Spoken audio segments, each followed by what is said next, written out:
Somaliland waxaa si weyn loo hadal hayaa wararka sheegaya in magaalada Hargeysa ay imanayaan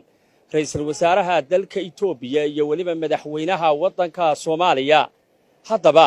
arrintaasi iyo sida ay u arkaan shacabka ku dhaqan magaalada Hargeysa ayaan makarafa kala dhex qaaday waxaanan weydiiyay bal sida ay arrintaasi u arkaan. waxa weeyaan dad kale farmaajo imanaya iyo waxaas wax dhacaya maaha.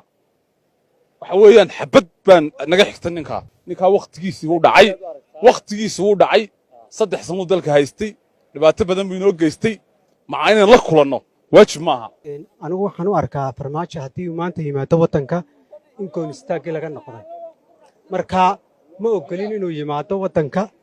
raallina kama nihin haddaanu nahay ummadda reer Somaliland isagoo ictiraafka kaga dhawaaqa halka uu ka imanayo markaa wuu iman karaa laakiin intaanu ku dhawaaqin inuu yimaadaa uma arko inay maxay ahaydey Somaliland wax faa'iido ugu jirto marka sidaa daraaddeed yaanu imanin ayaan anigu leeyahay. arrintaas waa arrin aad iyo aad oo aan wax la qaadan kara aan ahayn waad ogtihiinoo waa nimanka aynu ishayno ee Soomaaliya kanina waxa weeye waaba kii aynu islahayn waa kii inoogu darnaa in la yidhaahdo maanta farmaajo imanaya Hargeysa macnaheedu waxay tahay macnaa federaalkii baynu qaadanay dee arrintaanu aad iyo aad baan uga soo horjeedaa madaxweynaha jamhuuriyadda Somaliland mudane Muuse Biixi Cabdi waxaan ku ogahay in aad iyo aad qaranka abaal ugu lahaa oo raggii ka mid ahaa odayaasha ahaa ee halgankii u malayn maayo arrintaas inay hoos maraysee waxa arrintan meesha wixii jira hala noo sheego. aniga Axmed Xasan Mataan waa arrin aan la yaabanahay farmaajo Hargeysa imanaya nimaan noloshaadii iyo jiritaankaagii iyo waxaa tahayba aan aqoonsanayn oo aan garowsanayn ayaa madaarka ka soo degaya oo maanta ku hamiyaya taa taan waxaan arkaa mala waa layna dhalo rogay dad fayoomanihine hadduu maanta farmaajo taa ku xisaabtamayo ninka ka yeelaya ka waalan laakiin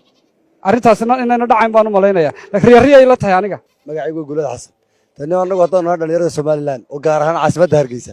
yeeli mayno farmaajo imanaya waxaan suurtagelayna weeyaan macquul lama farmaajo hadduu yimaadana anagu waa nin yani diidan dalkayagii ictiraafkiisii iyo waxayagii 3 sano u daba soconaa ninna diidan inuu halka soo dego yeeli mayno dagaal baan uga soo horjeednaa walaa xaaga walaa madaxweyne walaa cid soo dhawaysa anagu ma rabno madaxweyne waxaan fariin u dirayaa dhalinyarada niyadda ha ka jabinin waxaan leeyahay madaxweyne adigu dalkaanu ku dhiibanay dalkan nala tasho waxaanu yeelana waanu yeelnay waxaanu diidna waanu diidnay dawladuhu markay heshiiyaan ayay dasboqdaan laba dawladood baynu nahay marka ma farmaajo hadee inala heshiiyo Somaliland buu aqoonsado miyuu ogolaaday muxuu ku imanaya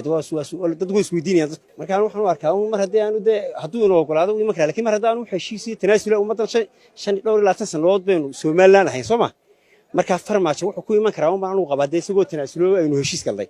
anoo magacaygu yahay Guule Jaamac Cabdilaahi waxaan u arkaa qalad waayo muxuu ahay madaxweynaha Soomaaliya ee Soomaaliya uu maamulo Somaliland ma maamulo waxa fiican meel kale iyagoo ku wada hadla oo dadka Somaliland ay ka go'do Soomaaliya madaxweynaha waxaan leeyahay ummad baa ku soo dooratay ummadii ku soo dooratay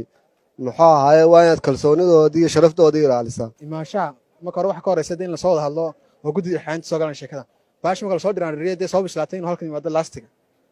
ma aha iska yimaado macnaha ku yimaado weeyaan haddaba inuu aqoonsan inuu aanu aqoonsi noo siin wuxuu imanaya khalada. Batri Koosar Maxamuud telefishinka Sahan Hargeysa.